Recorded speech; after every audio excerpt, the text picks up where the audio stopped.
और अब एक ऐसी खबर जिसका असर का दायरा बहुत बड़ा है। कुछ दिनों से अडानी ग्रुप की कंपनियों के शेयर्स में जबरदस्त गिरावट दर्ज की गई है और इसकी वजह से पूरे शेयर बाजार पर गहरा असर पड़ा है। बुधवार से आज तक 2 दिनों में बॉम्बे स्टॉक एक्सचेंज में 1648 अंकों की गिरावट आ चुकी है। सेंसेक्स आज 884 अंक गिरा। निफ्टी पर भी इसकी गिरावट का असर हुआ।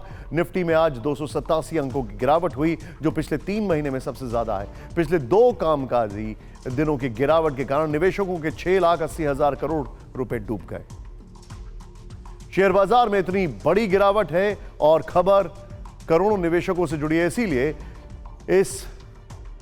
इसीलिए इसे एक एक करके कुछ सवालों और उनके जवाबों की मदद से समझते हैं। यह भारतीय शेयर बाजार के अडानी संकट पर सत्ता की सरल कुंजी है। सवाल, अडानी ग्रुप के शेयरों में कितनी गिरावट? फोर्ब्स के मुताबिक अडानी की नेटवर्थ बुधवार से आज शुक्रवार तक, जिसमें 2 दिनों का शेयर मार्केट खुला था, तो इस 2 दिन में 19% कम हुई है। अलग अलग मीडिया रिपोर्ट्स के अनुसार गौतम अडानी को लगभग 2 लाख करोड़ रुपए का नुकसान हुआ है।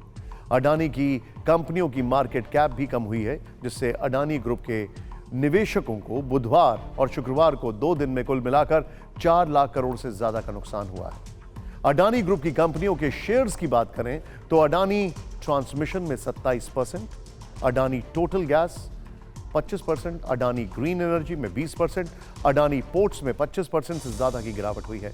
10 में से 6 कंपनियों के शेयर 20% से ज्यादा गिरे हैं।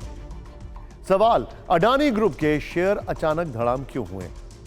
असल में यह सब बुधवार को एक अमेरिकी forensic financial research firm Hindenburg की रिपोर्ट सामने आने के बाद हुआ। सवाल, अडानी ग्रुप पर हिंडनबर्ग की रिपोर्ट में क्या है? हिंडनबर्ग की रिपोर्ट 106 पन्नों की है। इसमें 32,000 शब्द हैं। इस रिसर्च फर्म का दावा है कि उसने यह रिपोर्ट 2 साल का समय लगाकर तैयार की है। इस रिपोर्ट में अडानी ग्रुप पर धोखाधड़ी और मनी लॉन्ड्रिंग का आरोप लगाया गया है। हिंडनबर्ग ने रिपोर्ट में बताया है कि अडानी ग्रुप की सभी 7 प्रमुख लिस्टेड कंपनियों पर बहुत ज्यादा कर्ज है। ग्रुप की कंपनियों के शेयर वास्तविक कीमत से 85% ज्यादा हैं। आरोप है कि अडानी ग्रुप ने शेयरों में हेरफेर की है, अकाउंटिंग में धोखाधड़ी की गई है और अडानी ग्रुप कई दशकों से मार्केट मैनिपुलेशन, अकाउंटिंग फ्रॉड और मनी लॉन्ड्रिंग कर रहा है। यह हम नहीं कह रहे हैं, यह रिपोर्ट में बताया गया है। इस रिपोर्ट का अडानी पर क्या असर हुआ? फोर्ब्स की अमीरों की लिस्ट में अडानी ग्रुप के मालिक गौतम अडानी 4थे नंबर से खिसककर 7वें नंबर पर आ गए। 25 जनवरी को उनकी नेटवर्थ 9.7 लाख करोड़ थी, जो शुक्रवार को 7.95 लाख करोड़ रुपए पर आ गई है। इस रिपोर्ट पर अडानी ग्रुप का पक्ष क्या है? हालांकि अडानी ग्रुप ने इस रिपोर्ट को बेबुनियाद और तथ्यहीन बताते हुए खारिज कर दिया है। कंपनी की तरफ से कहा गया है कि यह रिपोर्ट दुर्भावना से प्रेरित है और गलत सूचनाओं से भरी है।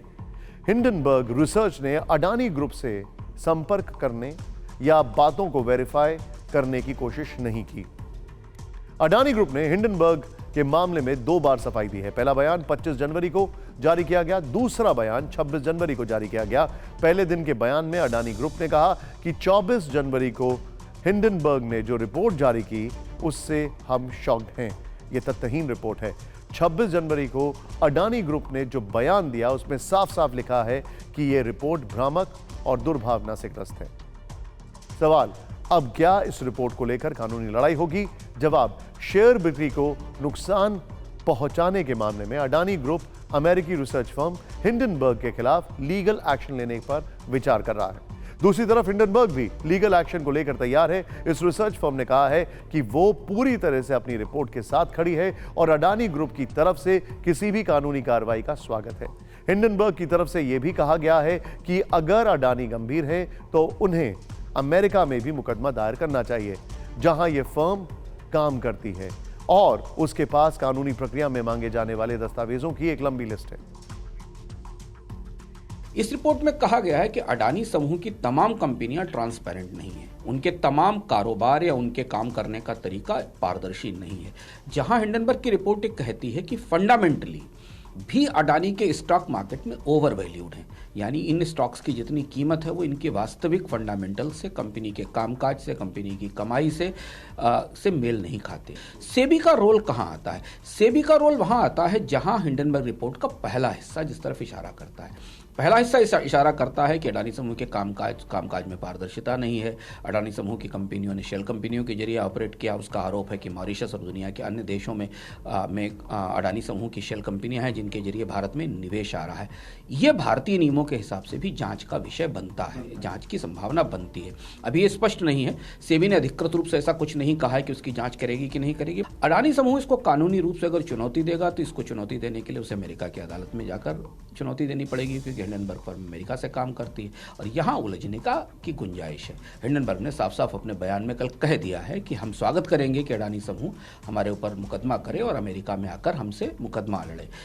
दुविधा ये है, ऐसा मानते हैं लायर लोग, कि जैसे ही ये मामला अगर अदालत में, अमेरिका की अदालत में पहुंचा तो अडानी समूह को बहुत सारे दस्तावेज फिर अमेरिकी अदालतों को दिखाने पड़ेंगे।